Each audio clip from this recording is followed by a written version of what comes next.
Welcome to the TufFish podcast, TufFish Show. I am so excited to introduce to you my friend, Rosie Russell. Rosie, I'm so glad you were here on the show.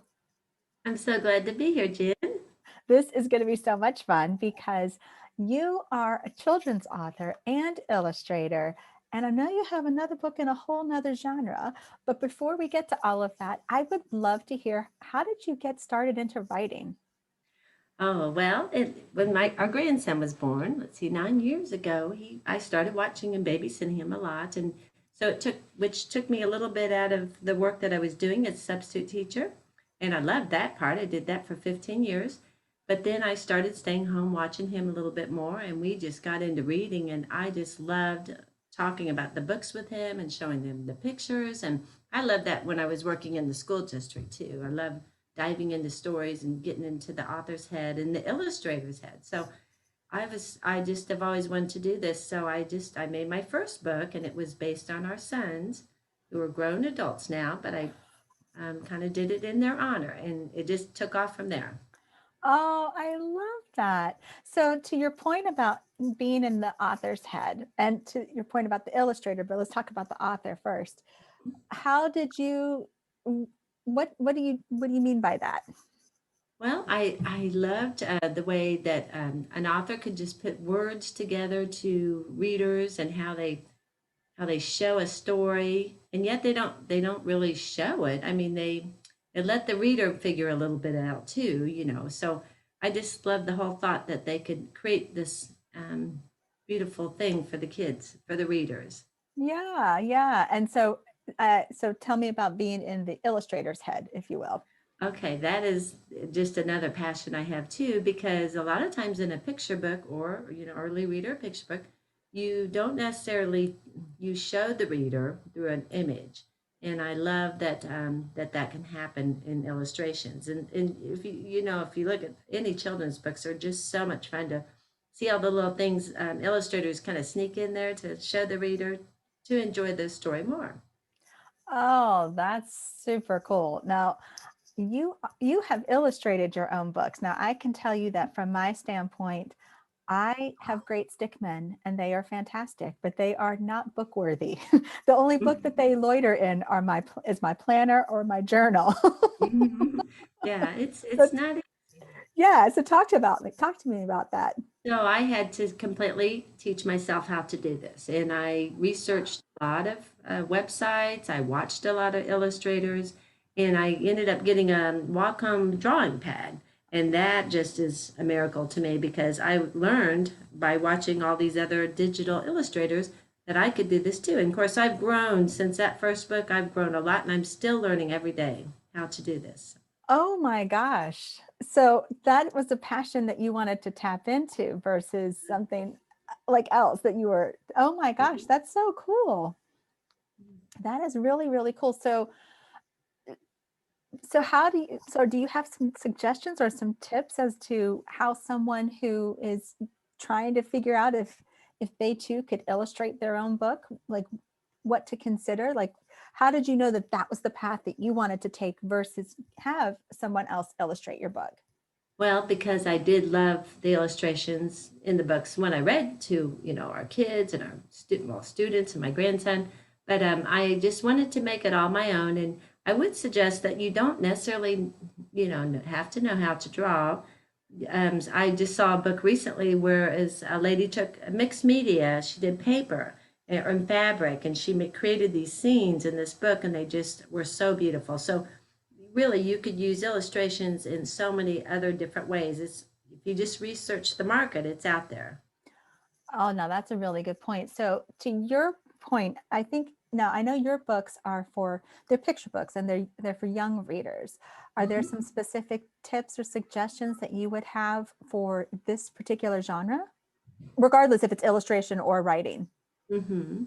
Let's see, tips. Well, study the field, and kind of get to know, and really follow some of your favorite people, your favorite authors, and watch how other people do it. You learn so much from them, and then build kind of a presence in the author or illustrating world. Just kind of build a presence. Yeah.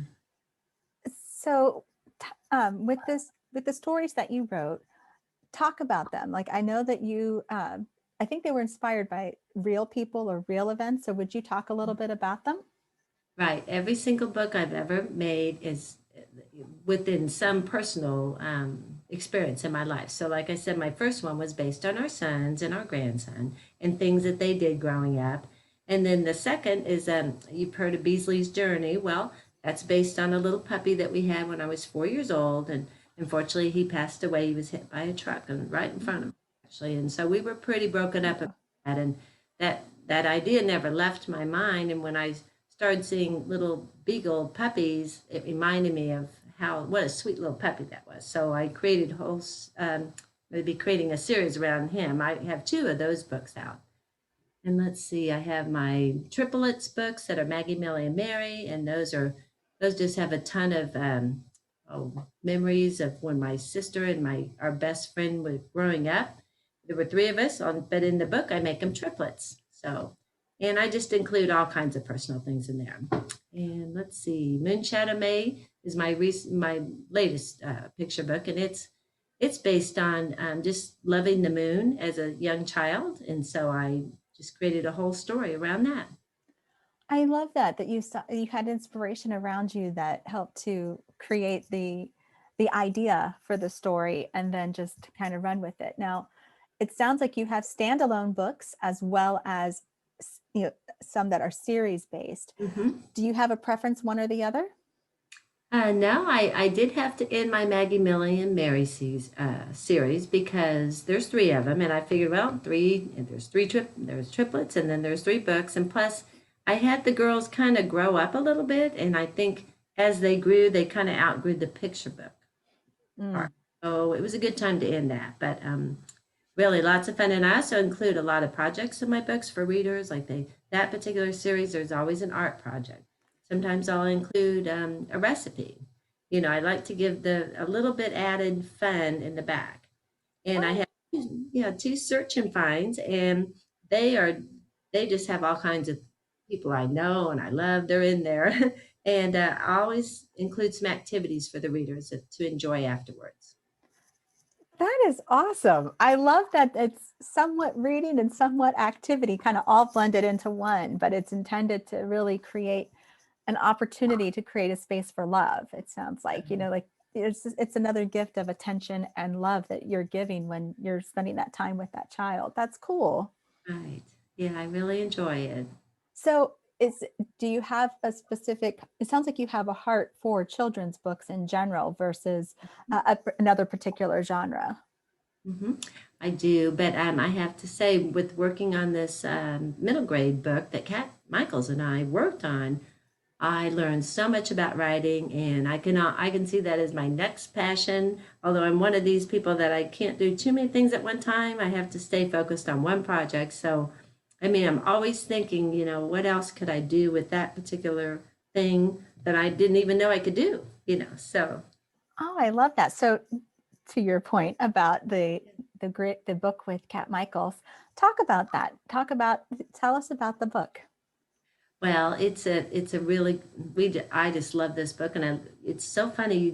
You create these characters. We made a storyboard of them, and then we had to really get into each character's head. We had to talk about, talk to each other. Well, what's this character going to like to eat? What's this character look like? What's this character like to do? I mean, there's just if you think about one person, you create that person. And here's kind of a funny story. As you know, the little girl, 11-year-old Olivia, is being bullied by a mean girl. Her name is Candace. And so I was writing this, at the beginning of this, I was creating the storyboards, and I was creating the character and paragraphs of how I wanted the book to go. And I was telling my husband on the way to a baseball game all about this character and what she was doing to, her and all this. And of course, he was kind of half listening, and he said, now who is that? And I said, oh, well, it's not a real person. I was so caught into the character, I was just talking like it was a real person.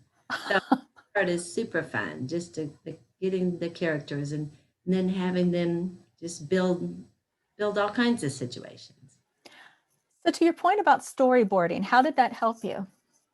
Oh, it helped tremendously because we really just, I mean, we could have even gone on longer and longer. It's just you just create everything about what the person is like, what they look like, what they don't like, even down to the favorite foods. And in our story, we have a really sweet character named Isabella, and she loves food. And I guess I'm kind of a foodie myself, but so I had so much fun with just trying to have her pop in there and tell her how hungry she was over this or that, or she's just really a sweet character.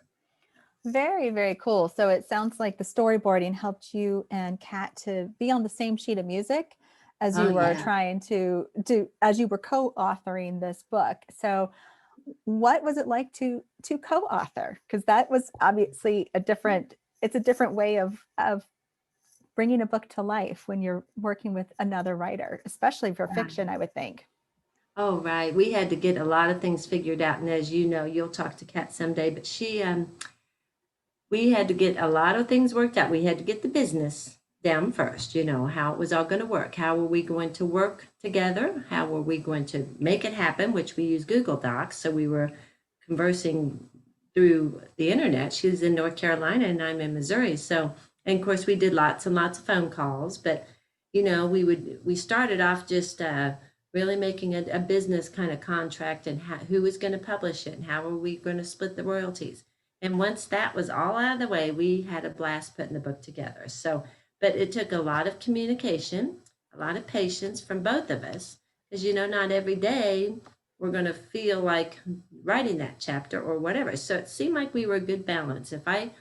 If she couldn't do something that week or that day or whatever, then I'd pick up where she couldn't, and she vice versa. And we just kind of just danced around that way, and it worked. And but you really kind of have to research the person. I mean, you have to know the person before you start something like that, and really get your ideas down together and agree on everything first.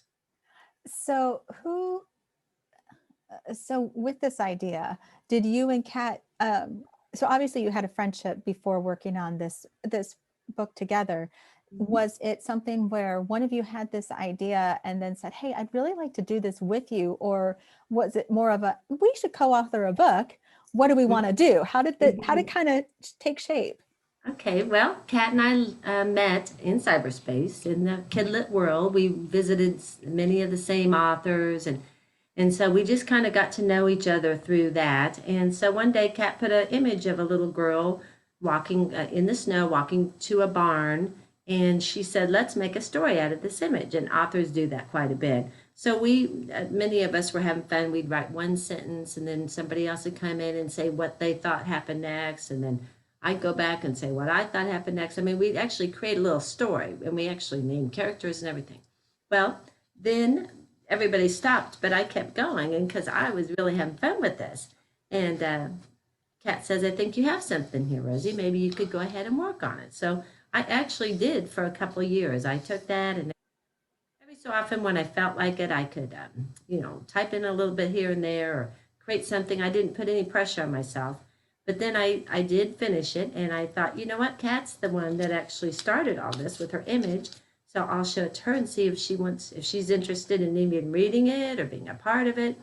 And so I sent it to her, and she says, yes, that sounds great. So we just started planning out how we were going to do this. Oh my gosh, that's really, really cool. I love that. I think that's neat. So how did you two decide? Now, the cover has a kitty on it, Yeah. Hmm. which I mean, I love kitties. I love Oh, yeah. animals, but as a fellow Hmm. kitty person, Yeah. so Yeah. tell me how this kitty got to be on the cover. Well, it's kind of funny because the original story. I mean, when you read the story, you'll notice that Olivia is actually her dream animal, who she loves the most, is a horse, and so we kind of pictured a horse on the cover first. But then, as the story went on, and it is always okay. I will tell any writer, it's always okay to change your ideas out there. It's always okay, even if you have a plan, you can always go off the plan, and because sometimes the book will do that for you. Well, that's what happened. we ended up creating this diary that Olivia writes into because she's so shy. She has such a hard time conversing with others about her feelings. So she wrote in her diary and she decided to write to her cat, Sam. So that took a whole turn on itself, and Sam became a very important part of how Olivia dealt with all of her problems. Oh, I love that. I think that is so sweet because and in real life we can have comfort from an animal or a particular safe space that Mhm. we have, or writing in our journal or something. There are always different ways that there's a comfort that you can have at times like Mhm. that. So I think that's really lovely to have that kind of piece. Now, what helped you both to, or what helped you rather to transition this book from children's books into a middle grade book? That's because it's a different genre. It's still children in a sense, but it's a different level of children reading.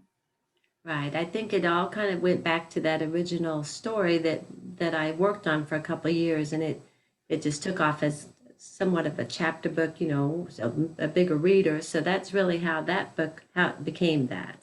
And Kat is pretty much an expert in the middle grade level anyway. She doesn't do picture books so much, but she does chapter books. So she knew all about how to do that. Oh, now that's cool. So are there some tips that you would recommend, having been a children's writer and changing to a different grade level, if you will? Are there some things to be mindful of as to how to be able to make that transition smoothly? Right. You just really research the market for middle grade books, and I think your word count's going to be the most important thing you'll look at first, because this book is, they say, for middle grade is 8 through 12-year-olds. Well, then there's a certain word count that you look for, and so trying to stay within that word count, that's probably the hardest part because you just want to go crazy, but it's that's the first thing to look at, and then just study the market and talk to other middle grade and read other middle grade books.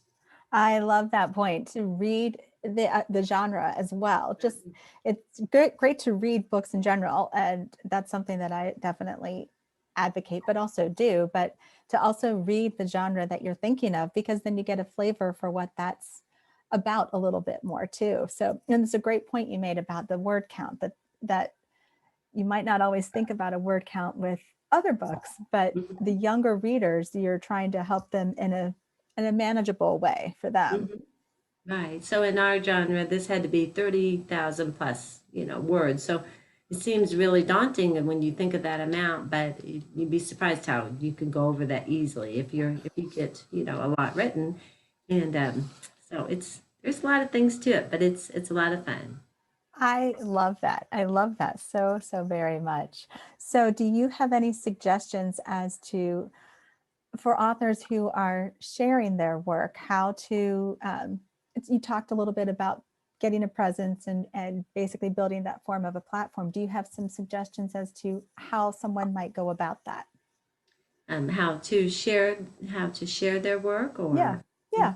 okay. Well, just being online, is always good. Find your favorite media site, share anything that you want to, kind of converse back and forth. In fact, I'm involved in a lot of author groups. So many times a person will come in there and they'll run an idea by somebody. And in our book, actually, when we first started it, we did some surveys with some of our fans and friends, because we couldn't decide if we wanted to put our story in today's world or time, or if we wanted to go back in time. So there's so many things, well, we learned that we thought readers today would like to be in today's time. So, but it just depends on the story too. So, Yeah, definitely. And I know that one of the things that you all had made a conscientious effort about was a book launch team. So, mhm. how did you decide that that was the right path for you? Okay, now Kat has, I think, had street teams, is what we call them before, but oh, I highly recommend a group of authors, and it was a private group, and so what we did is we invited them, and we showed them the expectations of what we were looking for, and so they had the opportunity to join or not, and not everybody has time for that sort of thing, but we had a really nice group of authors and just family members and friends that just jumped on board, and we ran it I think it was 2 or 3 weeks. We didn't do things every single day, but we made it fun, and they of course would agree to read our book and ask us questions, and it's the most valuable thing I think I could tell any author to do for when they're launching a book. Oh, I love that. I love that so much because I have seen other authors do this, but watching you and Kat was a neat experience because it's one thing to watch an author who you see, but you may not have a connection as much with, except for you start to become familiar with them. But being that I am familiar more so with you and Kat, it was nice to be able to see it almost in action in that way. So that's why I wanted to ask you about it, because it was a really cool idea that you did.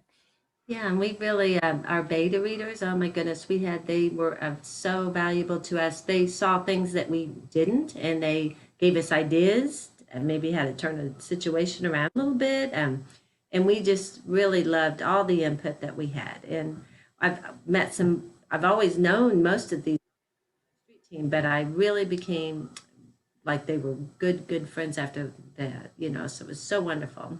Oh, I love that. I think that is so awesome, Rosie. Yeah. Thank you so, so much for being on this show today. Would you please tell everyone how they can connect with you further and where they can find your books, like all of them? Okay, well, thank you, and thank you so much for having me, Jen. I'm at Books by Rose, www.booksbyrose.com.